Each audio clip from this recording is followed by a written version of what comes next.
Welcome to a Toast to Truth. This is where I share the mental, financial, and emotional frustrations of being an entrepreneur. This is season 6, episode 6. Be a student of your industry. Today's question is, can you be an expert without knowing the basics? This has been how can I put this? Something that has irritated, annoyed, bothered me for years. A lot of people run around calling themselves an expert, but then when you ask them a basic question about the industry that they claim to be an expert in, they can't answer it. Then they want to get their followers online to attack you because you are quote unquote attacking the person that they look up to in whatever capacity this person claims to be an expert in. My thing is, you have to know the underlying foundational basic principles, basic knowledge, basic information within the industry that you were in to get a full understanding. Once you grasp the basics, then you are able to expand, dive deep, and grow into an expert. This is my personal opinion. So, with my personal opinion, actually comes some type of validation. We've seen way too many people online jump on, call themselves an expert, a guru, the master, but they can't answer certain questions. They can't answer how to do something in a simple way. By the time you get a response from them, you're confused, you're agitated, you're annoyed. You feel that if I pay them more, then they'll help me understand the nonsense that they just spewed it to me. And that in and of itself is where they make more money. You are wasting money because you're not investing. It's not investing in people. You're wasting money, and then you come out even more confused, upset, and with less money to actually invest in your business to grow. I have dived deep. I study. I pay attention. I watch. I read. I attend conferences. I attend trainings. I lead an association on blogging. Before I launched my previous blog, Women Are Game Changers, I had a blog before that called Praying for Purpose. Some of you may know who've been listening since the first episode. You know that blog was for me to vent about my public school teaching job. And it was called Praying for Purpose. I had no idea what purpose meant back then in 2009, but I knew I was praying for it because something was not right in that school that I was working in. It led me on a journey.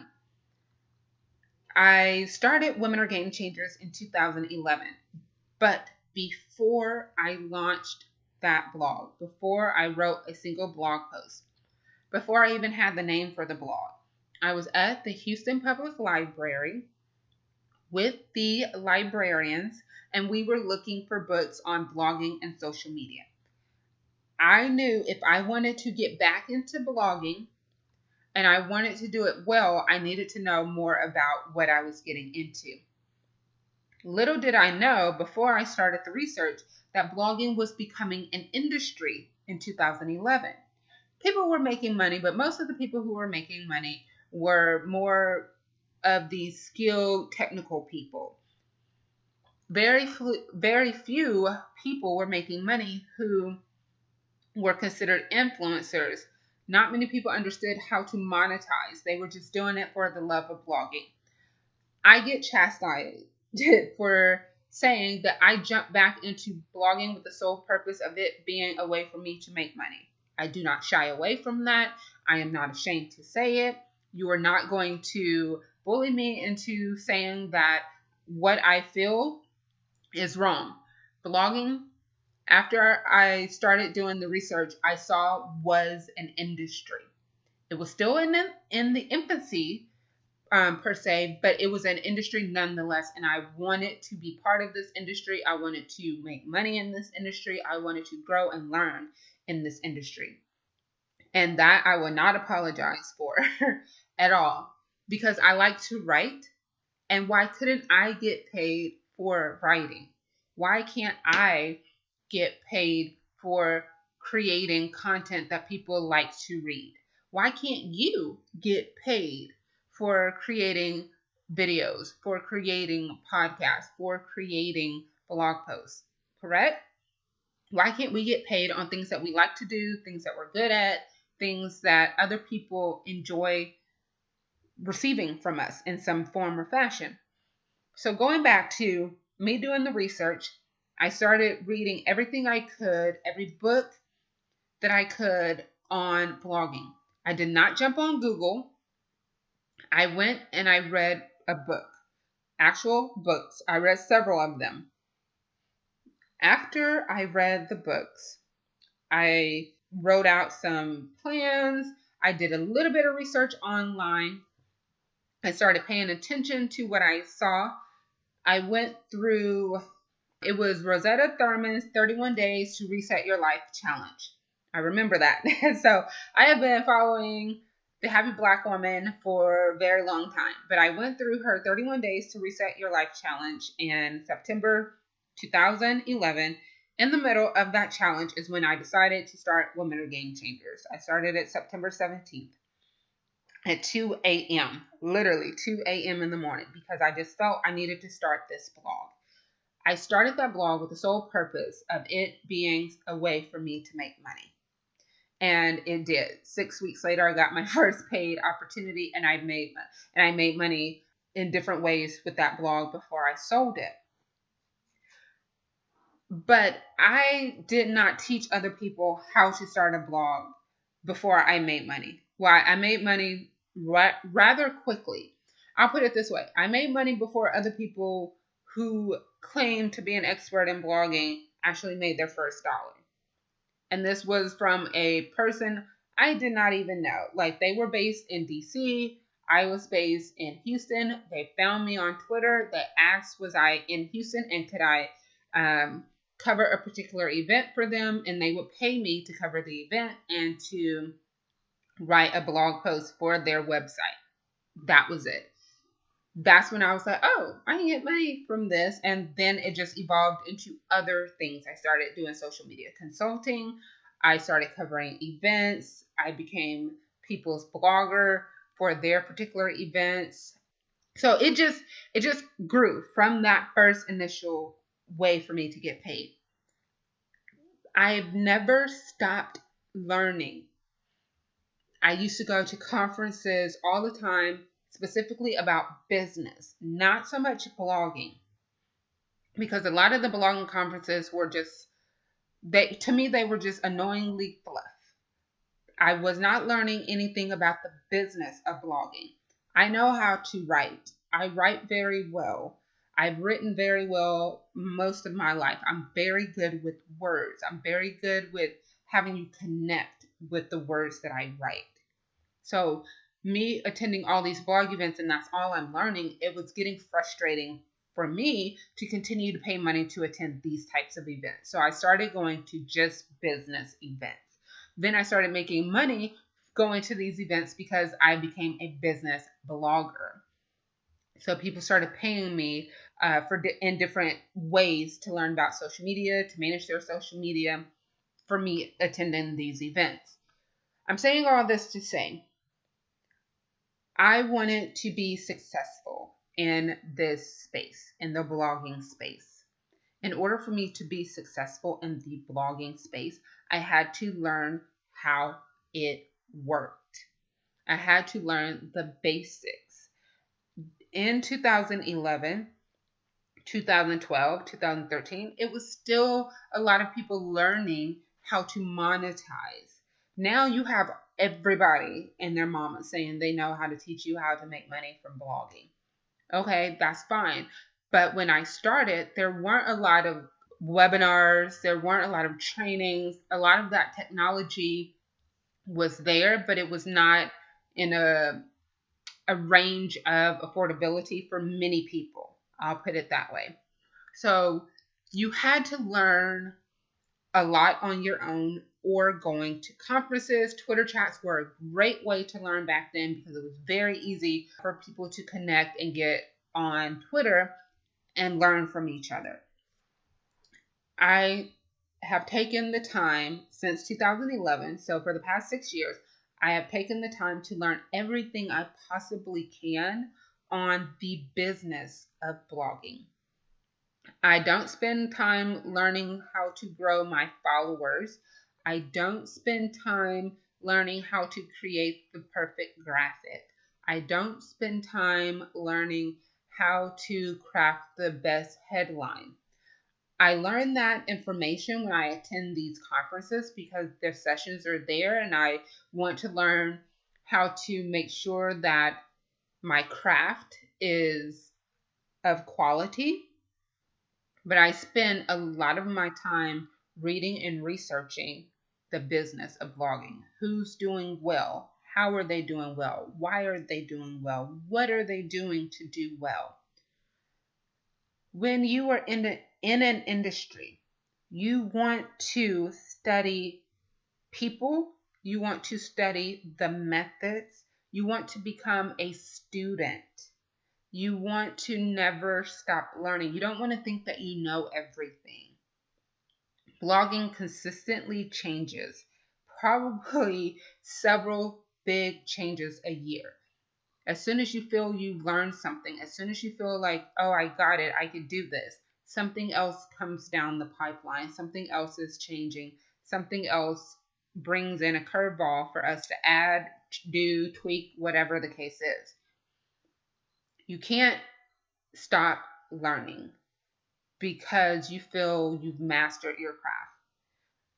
You have to think of yourself in the term of a doctor. Doctors have a practice, which means they are constantly learning the best methods to make sure that their patients stay healthy and live as long as possible.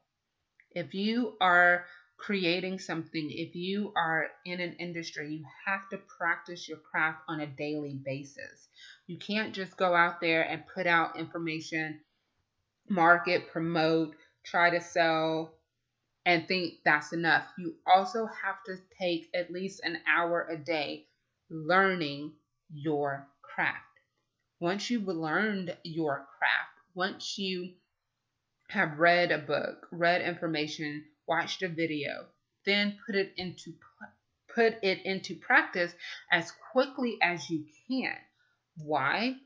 This allows you the opportunity to see if that particular method or strategy works for you. If it doesn't, you have to tweak it. You have to get it in a way that makes it understandable and comfortable for you to do it on a consistent basis. If it works for you, then you don't really have much to do. You just continue to use it consistently and do what is necessary to make sure that it is fully maximized. When I came on board for the Houston African American Bloggers Association, I did not found this association. It was a Facebook group. I was actually added to the Facebook group by another blogger. She's a friend of mine. She told me about the group and she added me. I got in the group and they weren't doing anything. It wasn't even much. They weren't doing anything. And then maybe a year and a half passed and I completely forgot I was in the Facebook group. I met another blogger at Blogalicious. I had seen her around Houston, but we had never really spoken in much detail before. We spoke at Blogalicious. She mentioned she wanted to be part of a group, and that's when I remembered I was in HAAB. That's what we call it now, HAAB, so we don't have to say Houston African American Bloggers Association, okay? Very long name. We started talking, and she was motivated to get this up and going. So I said, okay, I'll reach out to the Facebook admin. I reached out to a person. Turns out that person was not the admin. They told me who the person was. I reached out to that person. The three of us met up at Starbucks. We, were talking to plan things out. We met up again maybe a month later. Maybe 2 months later, that particular blogger who kind of got me excited backed out because of some personal things, and that person ended up moving out of Houston. So it was me and the originator, I'll put it that way, of HAAB. That person got busy, just couldn't do it. So I was trying to get it up and going as much as I could. I asked someone else to come on board. Shout out to the co-organizer, Charlotte Jackson, for being the yin to my yang. And the originator and I had a conversation, and eventually that person walked away from HAAB and literally handed me the group. That happened in June. So we met up in November 2014. By June 2015, I was handed a group. Charlotte came on just to be a help, and she ended up being the organizer. By August 2015, we had already created a boot camp for members, and we had already decided we were going to turn this into a membership-based organization. Charlotte and I have worked since then, since June 15th. But I say November is our year because that's when the first meeting happened, where I sat with two other people to get this up and going. Now, here's the thing. Both of those people are very knowledgeable of the blogging space. So I felt having those two people, with myself included, working, this would be a great opportunity to revolutionize the blogging space. The reason I told this story, because in this space, there are a lot of groups that people feel they're learning and getting things from. But when you really think about it, you're not getting everything that you should be getting. You're not in a community that is fully supporting you in a way to help you maximize what it is you want to do with your platform. I took years paying attention to how other networks and other groups were working, Facebook groups, how people were coming together, and there was always something missing. You would get one thing, but not the other things. You may learn, but you may not have that connection. You may only see each other once a year at the annual conference. You may only get opportunities, paid or unpaid, through them, but you may not receive training on how to further maximize the opportunity that you received. I was seeing a lot of disconnect. The reason HAAB was restarted in 2014, I felt HAAB should fill that void and connect all those missing dots into one cohesive place. After Charlotte and I, we built this organization. We've had change in leadership because some people the responsibility, the tasks were just too much. Long story short, I'm recording this December 2017. HAAB is going to have a radio show on an actual radio station, not just digital, but it is a real radio station with its own radio tower in Houston, Synergy Network. We are joining Synergy Network. 3 years, literally 3 years from the moment I sat in Starbucks to the moment, we started this conversation in October of 2017, but still it's 3 years of consistent work. I studied before we launched, quote unquote, the association. We went and tried to do as much research. There are no other blogger associations like ours. Every blogger association we found offered free membership. They may offer trainings, but you had to pay for that. They may do meetups once or twice a year. It was very sporadic, in my opinion.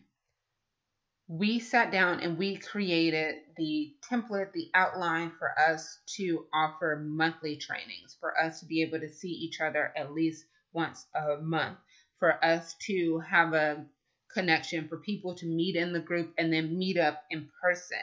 Not because, oh, I'm going to be in your town, but because we live in the same area. We live in the same community. We worked and we created a structure, we created a framework, we've done everything we can to create an association that comes off and that is of the utmost professional. The reason we worked so hard to get to that moment, when we go into a brand meeting, we're ready for them. We're ready to answer questions. We're ready to present on ourselves. We can vouch for our members.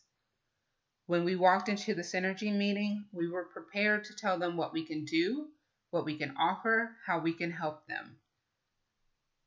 When we've walked into other meetings, we're very prepared. We study our members. We study their platforms. We study the industry. We pay attention to trends.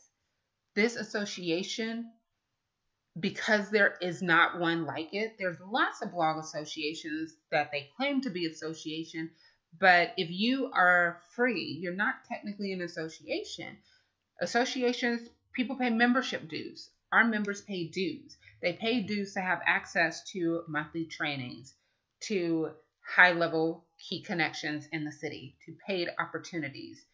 They can't work with certain brands if they're not prepared for how to negotiate pay, to create rate sheets, to know what to say, to know how to set up their website in the technical sense, to know the technical part of creating their podcast, to edit videos, to create memes, to create graphics. These are things that they learn, to know the latest features that Facebook has put out and how to utilize them. We were one of the first groups to actually utilize Facebook Live audio. We did a training on Facebook Live audio for our members. We will be using Facebook Live audio as part of a marketing campaign that we have. We are students of our industry. We consistently learn about our industry. We rarely get blindsided by changes that are happening in the industry. Now that we are coming out and having a radio show that's launching January 12th, you think it, we say it. You should listen on Synergy Network. You can go to their Facebook page.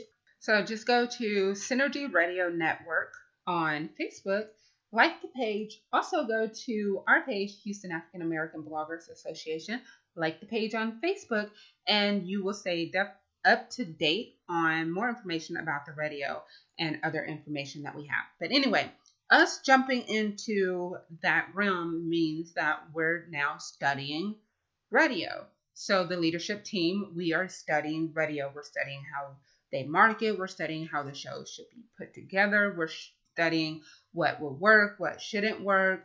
We're airing Friday nights at 8 p.m. Central Standard Time. So that in and of itself is a night where people may want to go out, may want to listen, may want to relax.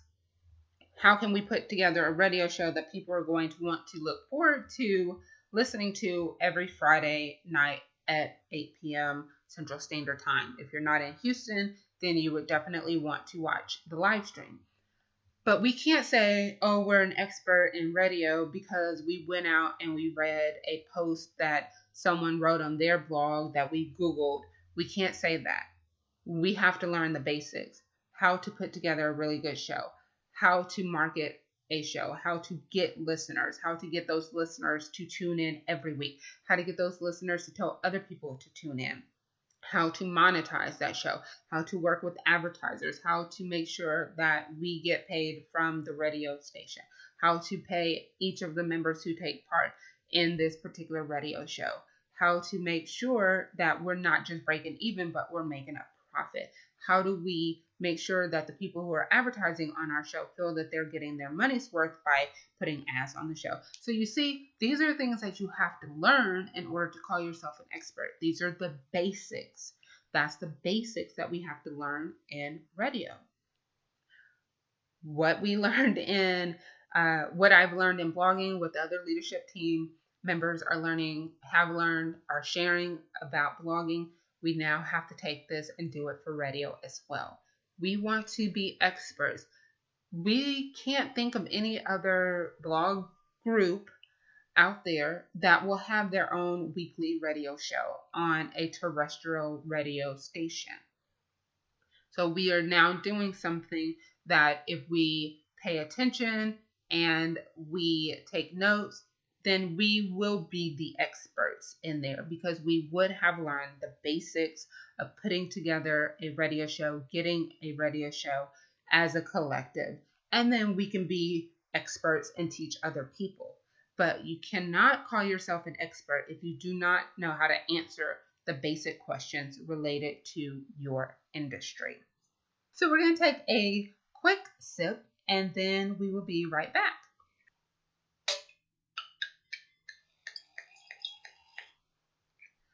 Do you love exclusive deals, offers, and specials? Who doesn't? I know I do.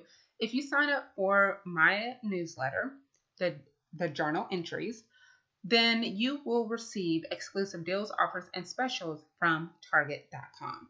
Make sure you go to VernettaRFreeney.com and sign up today. If you are ready to go from one stressful situation to a peaceful solution, and you want to be guided from stress to peace, then order your copy of Detox the BS Journal today. Go to VernettaRFreeney.com. It's on the homepage. Click Detox the BS Journal, purchase yours, and join us for our 90-day challenge starting on January 1st, 2018. Before we went to break, I talked about being a student of blogging and a student of radio. Like literally, I'm a novice student of radio. I'm learning a lot in a short amount of time. I'm watching other radio shows. I'm watching how they do things. I'm really trying to get a good foundational understanding of this particular industry.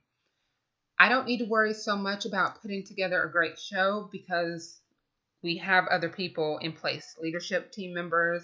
We are going to have two of our members be added as producers so that they can take on. One of them is already added. We have people there who can do the show. My job is to really study the industry in the financial sense, understand the financial structure, understand how to make money, understand how to keep the money coming in, how to make sure that we never go in the red. HAAB has never been in the red in the time that we've started making money in 2015, when we had our blog bootcamp and other things, when we started our membership in January 2016. We have never been in the red. We may have had something not be profitable. Maybe we were trying to sell something, we put it together and it just didn't take off. But overall, we've never been in the red. And so this radio show is definitely something we're looking at because that's my main goal. HAAB always stays in the black. The radio show needs to stay in the black too. I am going to be a student of understanding the financial and monetization structure of radio. I'm moving into where I'm a student now. I'm a student of journaling. I'm a student of people who are sharing their story of their mental health, maybe their depression, maybe they've had some suicide thoughts, their anxiety, whatever mental illness they have struggled with.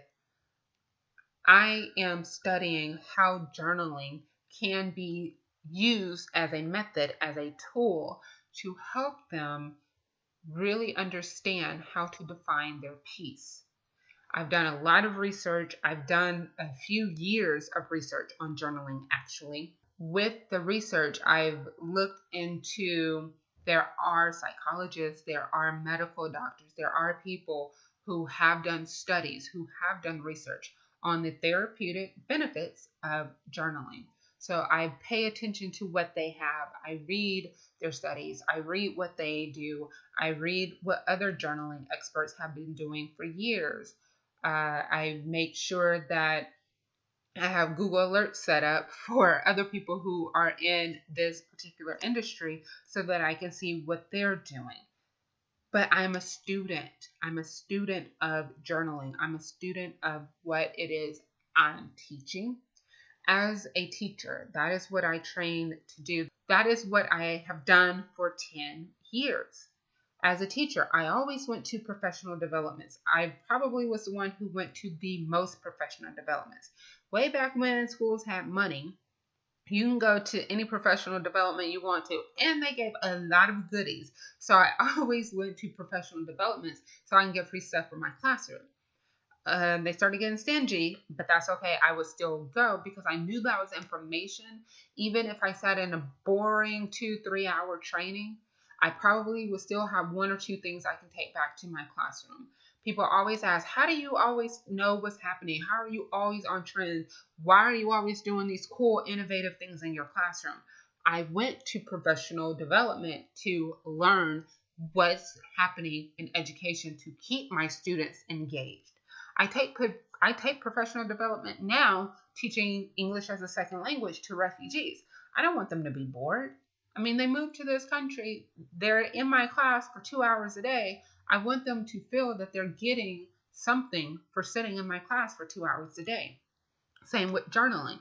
If I am teaching you journaling, then I want to make sure that I'm teaching you where you feel that it is something of value, that you're not wasting your time, that you are getting something from it, that it is something you want to do for an extended period of time, hopefully for as long as possible, as long as you're able to write, see, and read, that you will journal. I've had to watch other people. I see journaling as a trendy hip thing. Everybody has a journal now. Everybody wants to sell a journal, and that's okay. That's part of your model. Who am I to say anything? But if you're selling a journal just to sell it to make money, then you're not in the journaling realm. You're not someone who is teaching journaling. You're not someone who's using journaling as a foundational piece in your business. You're using it as more of an extension, something as another income stream.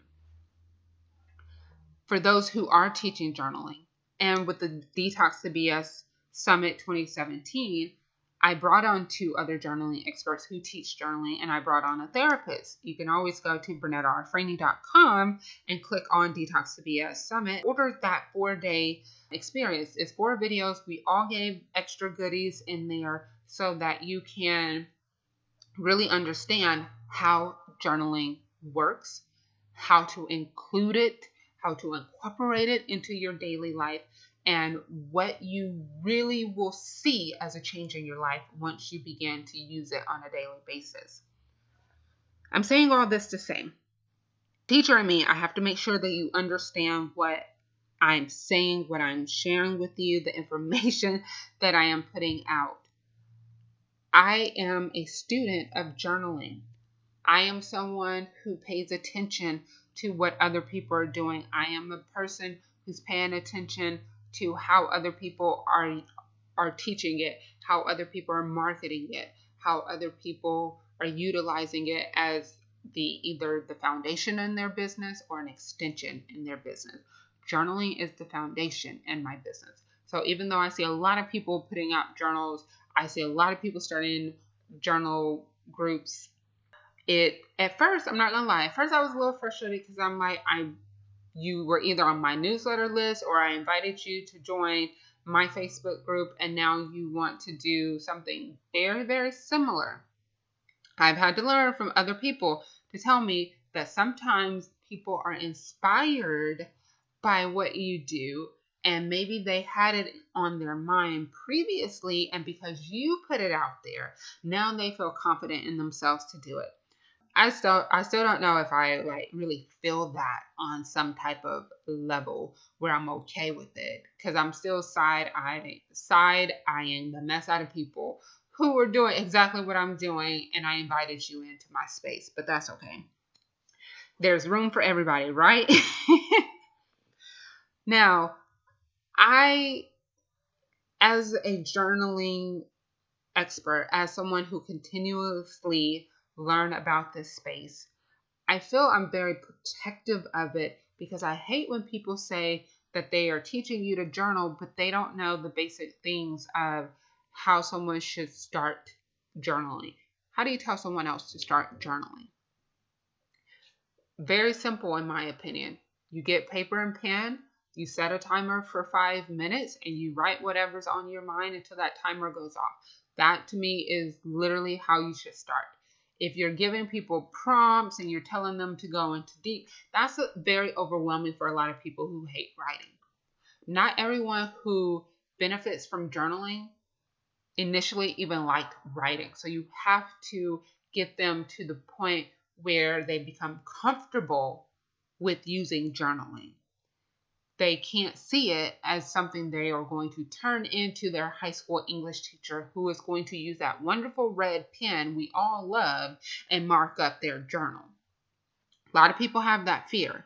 That's a lot of what I've heard from so many people. They have this fear of their English teacher saying their grammar is not correct, their punctuation is wrong, they misspelled a word, their handwriting is not good. So there's a lot of other things that you have to think about when you are teaching journaling, when you are using journaling as a way for people to really have something as their emotional accountability partner.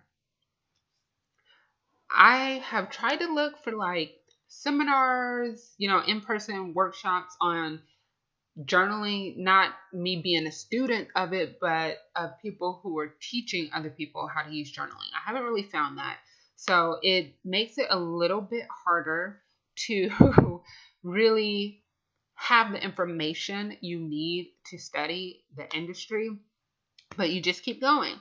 If you are in an industry, and I always use myself as an example, number one, because I know what I've been through, I know the frustrating things that I've gone through, but I want you to kind of see my journey so that you can say, okay, let me look at myself and let me figure out what it is I can do. What is it I am able to do? What am I willing to do? Because there are a lot of things I'm not willing to do in this business, but I know I need to do it in order to be successful. So I get over that whole, I don't really want to do it right now, I would much rather binge watch Netflix. And I'm like, okay, but is Netflix going to pay my bills? I wish Netflix would cut me a check, but that's another podcast episode. We have to be willing to do things that we're not wanting to do, that we're not comfortable doing, that we don't know how to do. If you don't know how to do it, that's when you have to be the student in your industry or in that industry. I've been in education. Before I was in education, I've been in education 10 years. Before I was in education, I was a nonprofit supervisor. I've never had to do sales, ever. Well, I'm not gonna lie. I worked at Victoria's Secret in college, and I was really good at selling bras and panties. But that was so long ago that it took me a really long time to remember how to make a sale. A lot of how I was getting paid initially, the people were coming to me, so I've never really had to close a sale, a hard sale. I guess I've learned how to sell myself before I had to close the sale, so it made it easier to close. But I'm now at the space where I want to move into a bigger pool. I want to go and work with people who have bigger budgets. So I definitely have to be a student of the sales industry. I have to learn how to close those big, huge deals. I have to pay attention to that. I have to learn from people who are experts, who understand the basic knowledge of sales, a sales cycle, a sales funnel, can explain it to me, can help me put it together. I have met lots of people who say they are marketing and sales experts, and I try to get a good understanding of sales, and I get even more confused from them by what they're explaining. Now, marketing, I've really have gotten better with marketing. I have a better understanding. I know what to do. I can create a plan. I can implement a plan. I can really put that together. I have been told by other people I've tried to hire who I wanted help with marketing that I didn't have the marketing problem. They said when they looked at everything, my marketing was good, that I may needed to learn how to do sales better. I started learning how to do sales better. Sometimes we don't know what we don't know until we ask someone else. Someone else may tell us, oh, you're not as good in this particular area. You may want to study this area a little bit more. We all think we're good in sales because we're making some money, a little bit of money. But we can always be better if we're actually studying how sales work, studying, the history of sales. Because sales comes in cycles, right? I've read a lot of books. I've paid attention to a lot of people. I'll purchase people's webinars and trainings, not the ones on how to sell, but watching how they sell to their audience. I may say that may not work for me, or okay, I like how they presented this. Let me see how I can work that into my delivery to my audience. So it's not always mimicking and copying someone, but it is watching them and seeing how are they connecting to their audience? How is their audience receptive to what they're doing, how they're doing, and what they're saying? You definitely not just want to be a student of your own industry, because you definitely want to practice your craft on a daily basis, learn more about your craft on a daily basis, but you want to be a student of industries that you are not comfortable with. If you're not comfortable with automation, be a student of it. If you're not comfortable with sales, be a student of it. If you're not comfortable with marketing, be a student of it. If you're not comfortable with customer service, be a student of it. Everybody needs to be a student of customer service. Everybody needs to be a student of customer service, because customer service has just literally gone down the drain in this country. Nobody seems to really care about delivering a really pleasant customer experience. I know I have to watch myself a lot on how I speak to people, how I interact with people, how direct I am with people, because I want people to have a pleasant experience. I want people to get the full experience, but I also have to understand that everyone may not get things on the first go. So I may have to repeat myself a couple of times. And as a teacher, that is a little bit annoying, because we hate repeating ourselves if we feel we explained it thoroughly the first time. But also as a teacher, if you explain it thoroughly and the student still does not get it, you have to explain it a different way. So if I explain something and a customer does not get it, I can't get upset. I have to figure out a different approach for them to get and understand what it is that I've explained to them regarding journaling, purchasing a journal, whatever they've come to me about in the past with social media and blogging. I don't really do that anymore unless it's with HAAB. Then I'll do it in that instance. There are still people who pay me personally to do events, cover events, because I like covering events if I'm getting paid. So I'm going to definitely keep that up. It's great content for my blog. I definitely enjoy going to very targeted types of conferences and events. As a teacher, I always have to study my craft. I teach English as a second language. This is the most boring thing you could possibly teach, in all honesty. I would say math is more fun than teaching English because of all the rules. I was teaching past tense the other day in class, and we only got through spelling rules and pronunciation rules, and they were all like, "Teacher, this is too much." I was like, we haven't even gotten to blends and digraphs. We haven't even really dived into this past tense. We have to do the same in our business. If Think of that. If students are like, oh, teacher, this is too much, how much information are you putting out? Did you study how much information should you put out before you say you need to pay for more information? How much information is too much information in a 2-hour webinar? How much information is too much information in a coaching program? Those are things you study from people who are experts, who understand how much information someone can consume in X amount of time. Sometimes we have to be our own student and teacher at the same time because we may not have the finances to pay someone to sit in a coaching program, to sit in a webinar. If that's the case, you're going to do a lot of trial and error. I've been there. It's a lot more work. It takes a lot more time. It's one of those things you're just like, whew, when you finally get it and put all the pieces together. Then you know the basics. You know the basics of what works for your audience. Then you are the expert on that particular piece, that particular topic, that particular subject, that particular space. I call myself a journaling expert because I took the last, now I would say 2.5 years to understand this particular genre of business, to carve space out for myself in this business. I definitely feel that I'm at expert level because I can answer basic questions. I have created 2 journals with 2 different printing companies, so I have the experience of when you self-publish your own journal. I have the experience of teaching journaling. I have the experience of selling journals.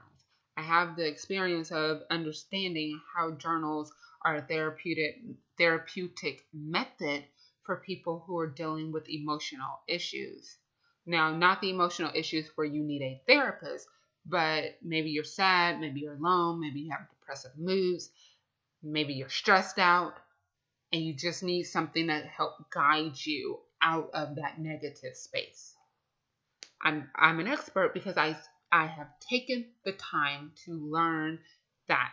I have taken the time to understand that, and I have built a business from learning that information.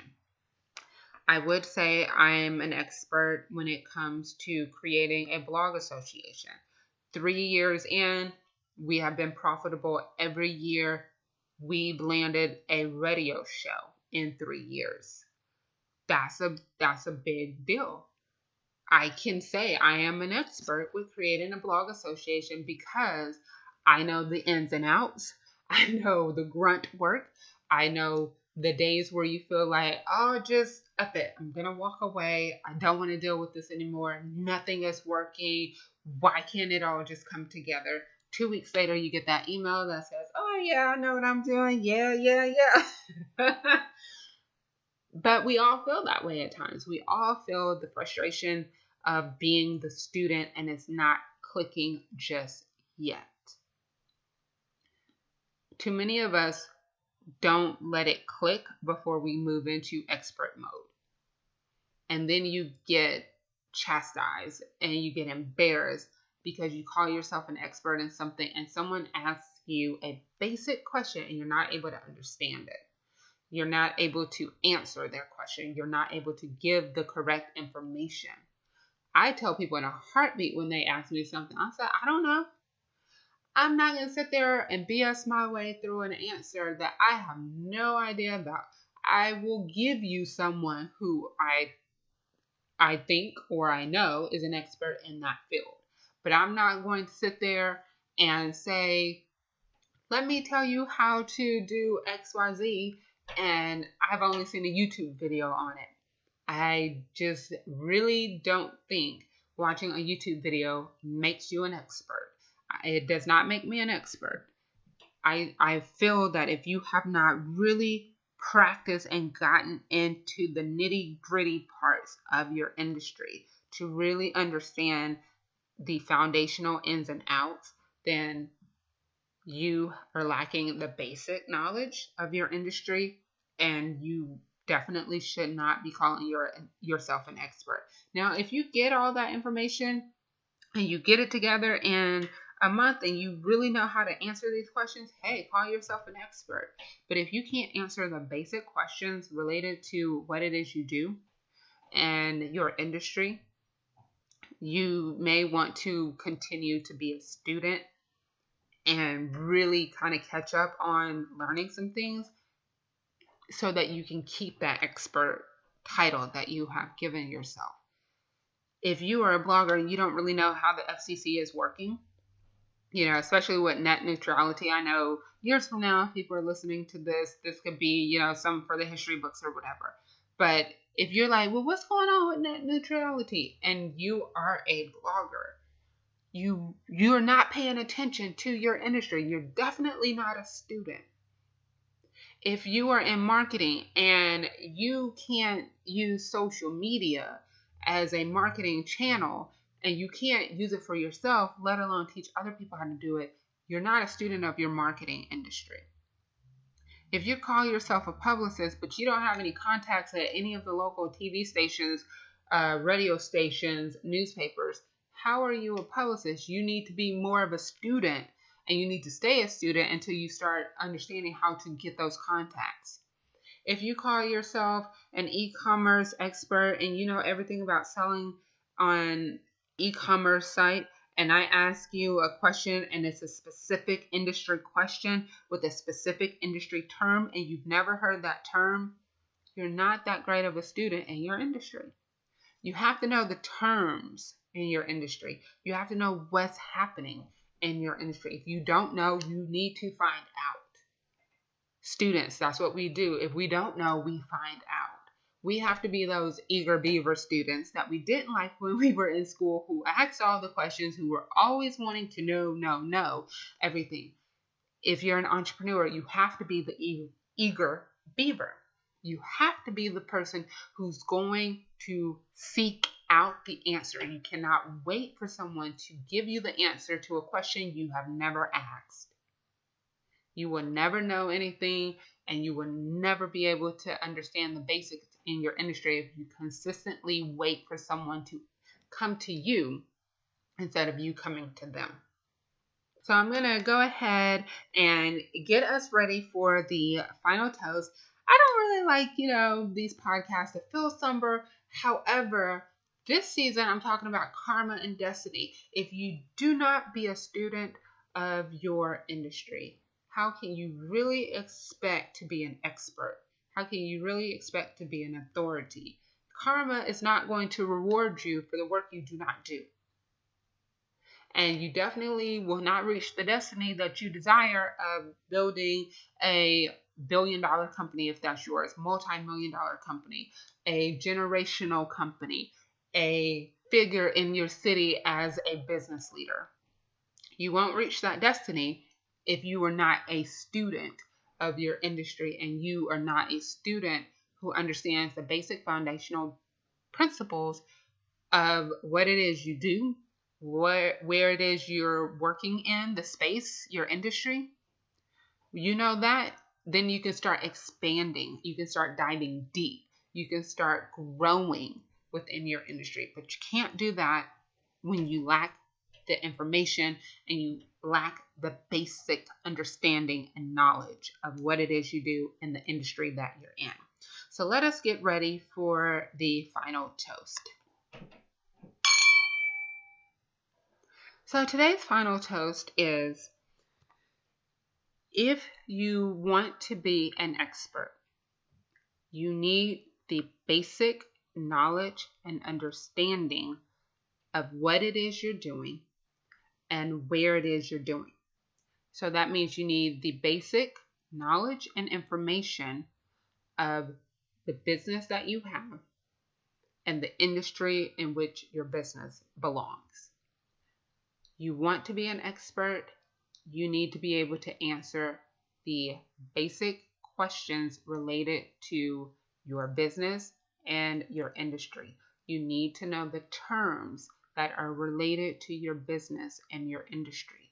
You need to continually study and stay up to date on what's happening in your industry. Never stop being a student. we are now at the end of, oh goodness, almost the end of this season.